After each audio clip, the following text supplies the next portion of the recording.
அவருடைய புறப்படுதல் அருணோதயம் போல ஆயத்தமாக்கப்பட்டிருக்கிறது. இப்ப அவர் பிதாவே வலதுபார்த்து அமர்ந்திருக்கிற நிலை திவ்யவாசகராய் யோவானுக்கு வெளிப்படுத்தின 1ஆம் அதிகாரம் 13 முதல் 17 வசனங்களிலே யோவான் பார்த்து எழுதுகிறார்.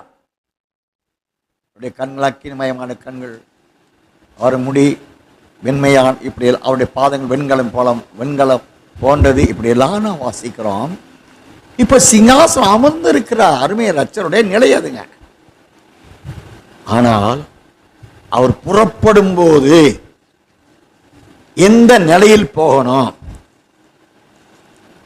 என்பதை தேவன் தீர்மானித்திருக்கிறபடியினால் அந்த தீர்மானமாவது அவர் தன் மணவாளனை அல்லது தன் மணவாட்டியை அல்லது தமக்காக காத்து கொண்டிருக்கிற பரிசுத்தவான்களை தம்மோடு சேர்த்து கொள்ளும்படி அவர் புறப்படுகிற வேளையிலே அவருடைய சாயல் எத்தன்மை கொண்டது என்பதை பிதா நியமித்திருக்கிறார். அந்த நியமமாவது அவர் புறப்படுதல் அருணோதயம் போல புறப்படுதல் இருக்கும். சூரியனை போன்ற சாயலுடையவராய் அவர் புறப்படுதல் இருக்கும். அப்படி என்றால் அவர் வெளிப்படும் போது அவர் இருக்கிற வண்ணமாக நாம் அவரை தரிசிக்க தகுதியடை வேண்டும் என்றால் நாமும் அருணோதயம் போன்ற சாயல அணிந்து கொள்ள வேண்டும். அதனுடைய அறிவிப்பு தான் வெளிப்படுத்தல் 12ஆம் 1ஆம் வசனத்தில் வானத்தில் ஒரு பெரிய அடையாளம் காணப்பட்டது. அவள் சூரியனை அணிந்திருந்தாள் என்றால் அவருடைய புறப்படுதல் அனாதி தீர்மானத்தை சார்ந்தது. அருணோதயம் போல அவர் புறப்பட போகிறார். அப்போ அவர் இருக்கிற வண்ணமாக எவர்கள் இருக்கிறார்களோ அவர்களை மாத்திரம் சேர்த்து கொள்ளப்பட தேவ தீர்மானம் இருக்கிறபடினால் இவர்களும் அருணோதயம் போன்ற சாயலை அணிந்து கொண்டவர்களாக இருக்க வேண்டும். அருமையான கர்த்தருடைய பிள்ளைகளே, ஆயினால்தான் அருமை ரட்சகர் சொல்லுகிறார், கடைசி நாட்களில் முடிவான ரட்சிப்புக்கு எண்ணி நியமிக்கப்பட்டவர்களை தேவன் நான் வேதத்திலே யோவான் சுவிசேஷம் 15ஆம் அதிகாரம் 16ஆம் வசனம் வாசிங்களே. நீங்கள் என்னை தெரிந்து கொள்ளவில்லை, நான் உங்களை தெரிந்து கொண்டேன். நீங்கள் என் நாமத்தினாலே பிதாவை கேட்டுக்கொள்வது எதுவோ அதை அவர் உங்களுக்கு கொடுக்கத்தக்கதாக நீங்கள் போய் கனி கொடுக்கும் படிக்கும் உங்கள் கனி நிலைத்திருக்கும் படிக்கும் நான் உங்களை ஏற்படுத்தினேன். நீங்கள் என்னை தெரிந்து கொள்ளவில்லை, நான் உங்களை தெரிந்து கொண்டேன். நீங்கள் என் நாமத்தினாலே பிதாவை கேட்டுக்கொள்வது எதுவோ அதை அவர் உங்களுக்கு கொடுக்கத்தக்கதாக நீங்கள் போய் கனி கொடுக்கும்படிக்கும் உங்கள் கனி நிலைத்திருக்கும்படிக்கும் நான் உங்களை ஏற்படுத்தினேன். அவருடைய சிருஷ்டிப்பை ஏற்படுத்தினதை கடைசி நாட்களில் அந்த கூட்டத்தை மனவாட்டி என்று நாம் வெறுமனே இந்த நாவிலை சொல்லிவிடுகிறோம்.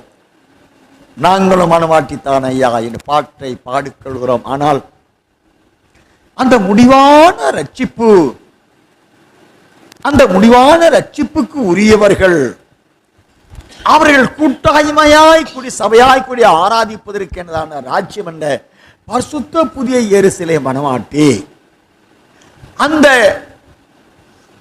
முடிவான ரட்சிப்பை அணிந்து கொள்ள அவர்களுக்கு போதிக்கத்தக்கதான போதனைகள், அதைத்தான் ராஜ்யத்தின் சுவிசேஷம்.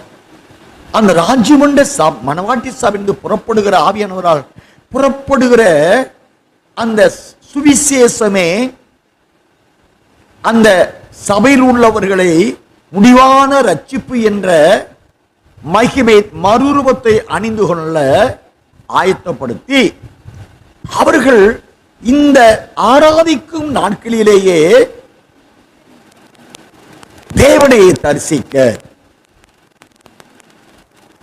சீயோனை தரிசிக்க, தேவனோடு உறவாடக்கூடிய உன்னதமான அனுபவங்களை பெற்றுக்கொள்ள சொப்பனத்தின் வழியில் அல்ல, அது ஆரம்பம். முகமுகமாய் நேசரை தரிசிக்க இப்படியாக அவர்களை வளர்த்து அவருடைய தேவனாகவே, வேறொரு தேவன் அல்ல. அவர் ராஜ்யத்தை வேற ஜனத்துக்கு கொடுக்க மாட்டேன். தானியேல் 2:44 ஆரம்பத்தை வாசிங்களேன். நான் இந்த ராஜ்யத்தை வேற ஜனத்துக்கு கொடுப்பது இல்லை. அந்த ராஜாக்களின் நாட்களிலே பரலோகத்தின் தேவன் என்றென்றைக்கும் அழியாத ஒரு ராஜ்யத்தை எழும்ப பண்ணுவார். அந்த ராஜ்யம் வேற ஜனத்துக்கு வேற ஜனத்துக்கு தரமாட்டார். தேவனை கடைசி காலத்திற்கு என்று தேவன் எவர்களை ஏற்படுத்தினாரோ அவர்களுக்குத்தான் அந்த முடிவான ரட்சிப்பு, அந்த முடிவான ரட்சிப்புக்குரிய சுவிசேஷம். அதற்கு செவி கொடுத்தார். ஒரே மந்தையாய் தங்களை அர்ப்பணித்துக் கொண்டு வாழ்கிற ராஜ்யம் என்ற பரிசுத்த புதிய எருசலேம் மனவாட்டி, இது அவர்களுக்குத்தான் தேவன் கையளித்து இருக்கிறார். நீங்கள் என்னை தெரிந்து கொள்ளவில்லை, நான் உங்களை எனக்கு தெரிந்து கொண்டேன்.